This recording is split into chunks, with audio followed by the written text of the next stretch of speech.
The world saw a king, but the man beneath the crown was a mystery shrouded in the blinding glare of 1,000 camera flashes. Behind the moonwalk and the record-breaking hits lay a complex emotional journey that the public rarely took the time to truly understand or feel.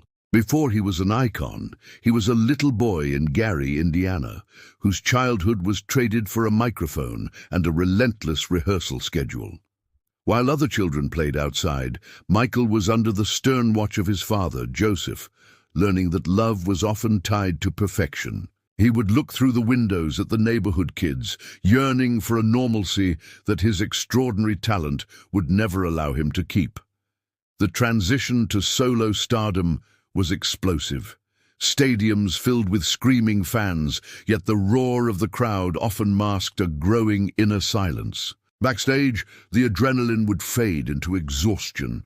The physical and mental toll of being the most famous person on earth was beginning to show. Then came the physical metamorphosis. The world watched his face change, unaware of the agonizing struggles with vitiligo and lupus that he endured privately. The media's gaze turned cruel.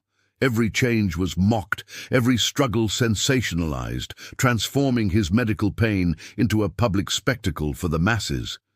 In the studio, he sought refuge.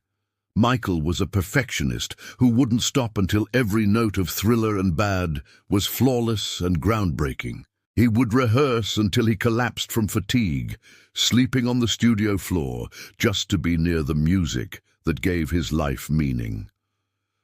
The war with the paparazzi became a daily battle. To go outside was to face a monstrous crowd of lenses and shouted insults. An umbrella became his shield, a mask his only sanctuary. The man who wanted to heal the world was being hunted by it. Away from the chaos, in quiet moments, he found joy in the simplicity of childhood. He saw the world with an innocence others had lost. His humanitarian work was his true legacy. He visited hospitals globally, offering hope to children who, like him, were fighting their own battles. He gave millions in secret, never seeking the cameras for his charity. He simply wanted to fix a world that had often been broken to him. Even in his final years, he was a visionary. His notebooks were filled with ideas for a rebirth, a new sound that would transcend time. But the weight of loneliness was a heavy burden.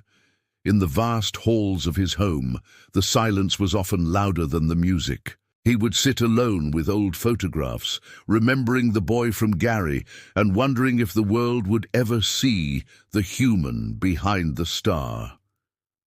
Michael Jackson became immortal through his art, leaving behind a rhythm that will beat in the hearts of millions for generations to come. As we remember the King of Pop, let us also remember the man who just wanted to be loved for who he was.